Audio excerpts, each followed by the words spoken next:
Have you ever thought about how some of the places we simply visit in our daily lives could actually be quietly chipping away at our health? Especially as we get a little older, it's easy to assume we're safe, that a simple trip to the shop or a walk in the park is harmless. But for those of us between 65 and 80, the world can present hidden challenges that our younger selves might have simply breezed past without a second thought. What if I told you there are specific types of places, not always obvious, that could be putting your precious health at risk, from unexpected falls to breathing difficulties, even just the mental strain on your mind?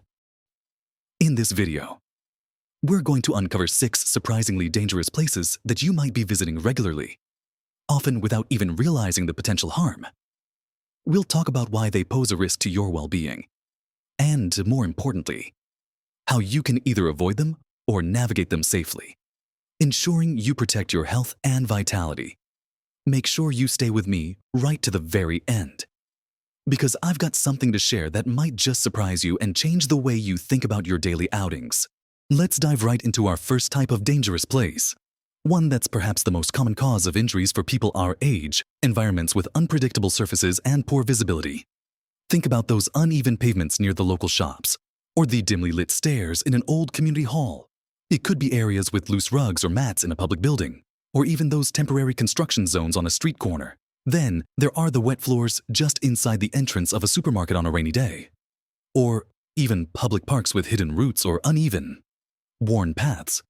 These might seem like minor annoyances, but for us, a simple stumble can lead to serious consequences. Falls are, sadly, a leading cause of injury for seniors. A simple trip can result in painful fractures, nasty head injuries, or even just a deep bruise that takes ages to heal. But it's not just the physical injury we need to worry about. There's a significant psychological impact too. A single fall can dramatically shake your confidence, making you fearful of going out again, which then leads to less activity and more isolation, creating a really difficult cycle. I remember my friend, Brenda, who was so keen to get her weekly shopping done. She rushed out of the store on a particularly rainy day, probably a bit preoccupied with what she needed to do next, and didn't notice the wet patch just past the automatic doors. It was quite slick, and before she knew it, she had slipped.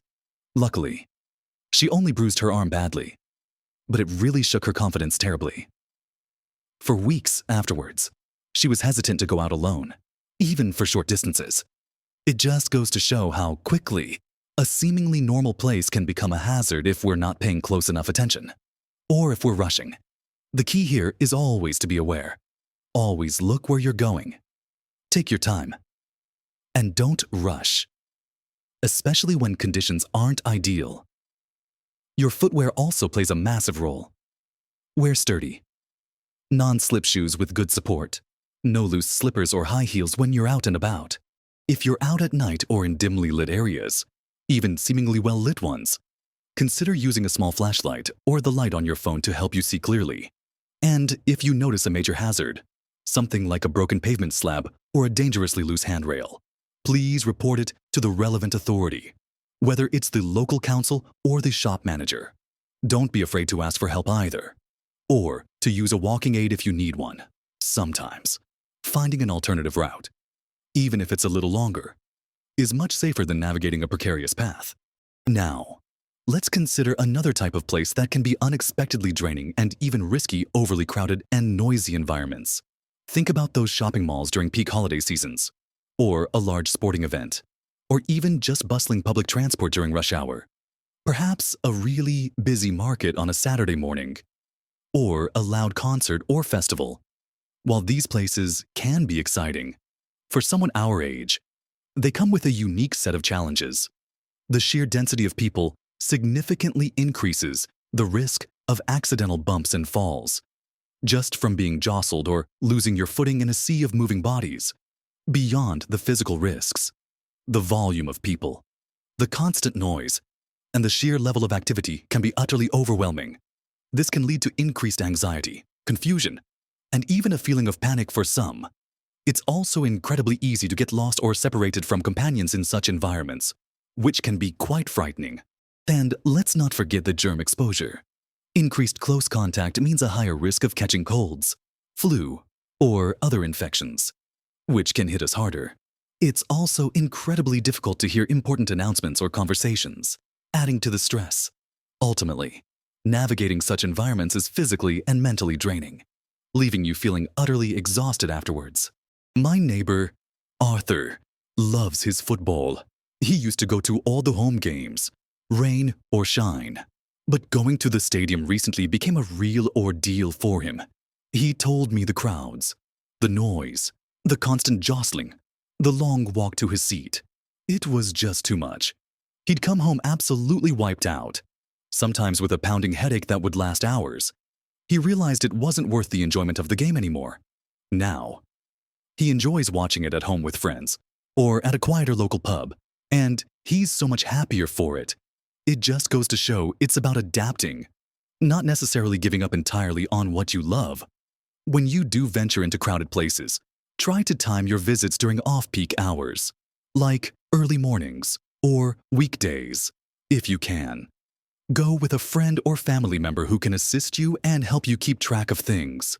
Always plan ahead, know your route, where the exits are, and exactly where you need to go. Don't be afraid to take breaks. Step aside. Find a quieter spot to rest and regroup if you feel overwhelmed. In terms of health protection, consider wearing a mask during flu season in very crowded indoor spaces. And if noise is a major issue for you, a good pair of earplugs can make a huge difference. Most importantly, always listen to your body. If you feel overwhelmed or exhausted, leave. Your well-being is not worth the stress. It's clear that being proactive about hygiene is vital. But what about our personal safety when we're out and about? Especially in places we might not know well. And that brings us to our next category of places that demand our caution. First, let's consider environments with poor air quality. These are places like areas near heavy traffic, particularly during rush hour, or industrial zones, and even construction sites with lots of dust in the air. Indoors. This can include spaces with poor ventilation, places with strong cleaning chemical smells, or where smoking is permitted, even if it's just residual smoke clinging to the air or furniture from previous occupants. For those of us with existing respiratory conditions like asthma or COPD, or even just aging lungs that aren't as resilient as they once were, poor air quality can trigger painful attacks, worsen existing symptoms, or lead to acute respiratory distress. Even healthy individuals can experience headaches, dizziness, or fatigue after spending time in such environments. Long-term exposure, of course, can contribute to chronic lung issues and heart problems down the line. My sister, Mary, used to love walking to the local market every Saturday. It was a lovely walk, mostly. But part of the route took her right past a major road junction that was always bustling with cars and lorries. She started noticing she'd get a bit wheezy and cough more after her walks, especially on still days when the fumes seemed to hang in the air. Her doctor explained it was likely the fumes and particulate matter from the traffic. Now, she takes a slightly longer route through a quieter residential area and along a park path. It adds 10 minutes to her journey, but she feels so much better, and her breathing has improved dramatically. It's a small change, but it makes a world of difference to her comfort and health. So, choose your walking routes wisely, opting for quieter, greener streets even if it means a slight detour. Some weather apps or local government websites actually provide air quality index information. It's worth checking those if you're concerned. When indoors, ensure good airflow by opening windows if the outdoor air is clean. Try to avoid being out during peak pollution times if you live near a busy road. And be especially mindful of strong chemical or smoke smells. They are often red flags if you must be in a dusty or polluted environment.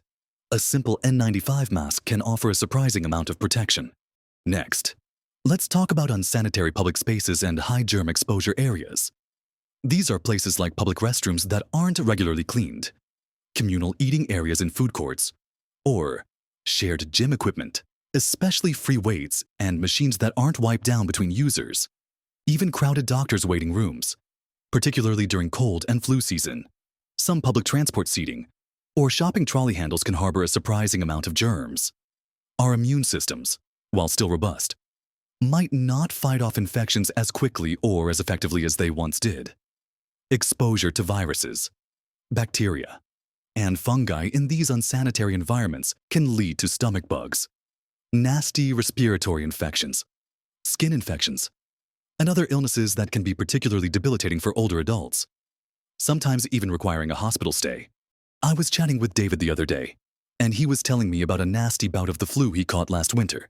He's usually so careful, but he realized he'd been volunteering at a local charity shop where hundreds of people passed through daily, touching the same surfaces.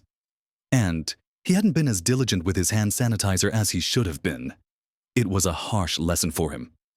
Now, he carries a small bottle of hand sanitizer, the kind with at least 60% alcohol, everywhere.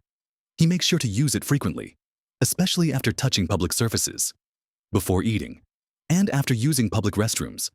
He even wipes down his shopping trolley handle before he starts his shopping. It might seem a small thing, but it's a powerful line of defense against those invisible threats. Hand hygiene is absolutely key. Always wash your hands thoroughly with soap and water whenever possible. Be observant. If a public restroom looks visibly dirty, it might be best to wait for another option. If you're using gym equipment, make it a habit to wipe it down before and after use with the sanitizer provided. And try to avoid touching your face, your eyes, nose, and mouth, as this is how many germs enter the body. If possible, schedule doctor's appointments for less busy times, or consider asking if you can wait in your car until your turn to minimize waiting room exposure. These small habits really add up to a big difference in protecting your health. It's clear that being proactive about hygiene is vital. But what about our personal safety when we're out and about, especially in places we might not know well? That brings us to our next two categories of places that demand our caution. First, let's talk about isolated or unfamiliar areas, especially at night. This includes remote hiking trails if you're alone, or unfamiliar neighborhoods after dark, poorly lit parks, deserted car parks, or quiet streets in areas you don't know well. This isn't just about the risk of crime. It's also about being vulnerable if an accident or medical emergency occurs when help isn't readily available. There's an increased risk of crime, like theft or assault, in unpopulated or poorly lit areas. More crucially, if you fall, experience a sudden dizzy spell, chest pain, or even get lost, it could take a long time for help to reach you. Getting lost itself can lead to stress, exhaustion, and further exposure to unsafe conditions. And in very rural or natural settings, there can even be risks from wildlife. My neighbor, Margaret, loves her evening walks, but one evening, she decided to try a new route. A quiet path that cut through a wooded area she'd never used before. It got dark quicker than she expected, and she tripped over an unseen root, spraining her ankle. She was completely alone.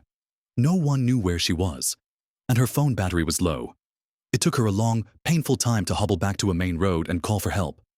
It was a terrifying experience for her, and she was very lucky it wasn't worse.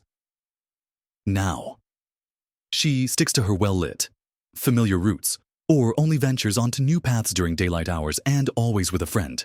She also makes absolutely sure her phone is always fully charged and has emergency contacts easily accessible.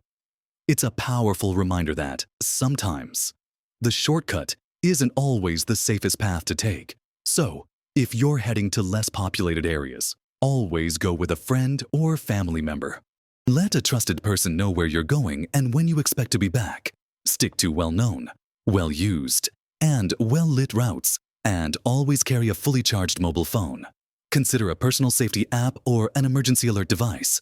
Most importantly, trust your instincts. If a place feels unsafe or looks suspicious, leave immediately. Avoid walking alone at night if you can. Arrange for a taxi or a ride from a trusted person if you must be out. And always be aware of your surroundings, avoiding distractions like looking at your phone too much. Finally, we need to consider places that encourage overexertion or risky activity without proper support. This isn't about banning activity, but about being incredibly mindful of our capabilities. This includes unsupervised gyms where you might be tempted to lift weights that are too heavy for you, or overly ambitious hiking trails or steep inclines that really push your physical limits. It also applies to home renovation projects that require climbing tall ladders or heavy lifting without assistance, or even just attempting to carry too many heavy bags from the supermarket all at once. Our bodies change as we age. What was easy at 40 or 50 might simply be too much at 70 or 80. Overexertion can lead to painful muscle strains, debilitating joint injuries, falls, and even serious cardiovascular events like heart attacks. Performing risky physical tasks without proper form, supervision, or assistance significantly increases your chance of serious injury. I knew a gentleman, a retired carpenter, who always prided himself on being handy around the house. He was determined to fix a leaky roof himself, climbed up a tall ladder alone, and ended up falling. He broke his hip badly. He spent months recovering, and it really set him back, both physically and emotionally. He told me afterwards, with a sad smile, my mind still thought I was 40, but my body disagreed. It's a hard truth to face, but sometimes the safest and ultimately healthiest thing we can do is delegate or modify tasks that push us beyond our current physical capabilities. It's not about giving up. It's about being smart about how we continue to live full, active lives. So, the first step is to truly know your limits. Be honest with yourself about what your body can safely handle. Listen closely to warning signs like pain, dizziness, or unusual fatigue before starting new exercise routines or engaging in strenuous activities. Always talk to your doctor or a physiotherapist for guidance. If you're lifting heavy objects, always get help. If using equipment at a gym, consider working with a trainer for proper guidance. Prioritize safety over speed. Don't rush physical tasks, and always take plenty of breaks. Modify activities where necessary instead of climbing a ladder. Hire a professional instead of a strenuous hike. Choose a flatter, shorter, but still enjoyable path. And always break up heavy lifting into smaller, more manageable loads. Remember to warm up and cool down for any physical activity. It's essential for injury prevention. So, we've walked through 6 types of places that, while seemingly innocent, can pose real risks to your health and well-being as you navigate life between 65 and 80. We've talked about those uneven pavements and slippery floors that can lead to falls, the overwhelming rush and germ exposure of crowded spaces, the invisible dangers of poor air quality that affect your breathing, the sneaky threats of unsanitary environments that can make you sick, the vulnerability of isolated areas where help might be far away, and the risks of pushing ourselves too hard in physically demanding situations without the right support. It's crucial to understand that this isn't about living in fear or staying cooped up at home. Quite the opposite. It's about empowering yourself with knowledge. It's about being mindful and making conscious choices that protect your precious health and allow you to continue enjoying life to the fullest. Remember, small changes in how you approach these environments can make a monumental difference to your safety, your peace of mind, and your overall vitality. Your golden years are meant for joy and exploration, not for preventable accidents or illnesses. I'd love to hear from you. Have you encountered any of these situations? What strategies do you use to stay safe and healthy when you're out and about? Share your experiences and tips in the comments below. Your wisdom could help countless others in our community. If you found this video helpful, please give it a thumbs up. That really helps us reach more people who could benefit from this information. And if you haven't already, subscribe to the channel and hit that notification bell so you don't miss out on our future videos, all designed to help you live your best, healthiest life at every age. Thank you for watching. Remember, every day is an opportunity to make choices that support your well-being. Stay safe, stay active, and live your best life at every age.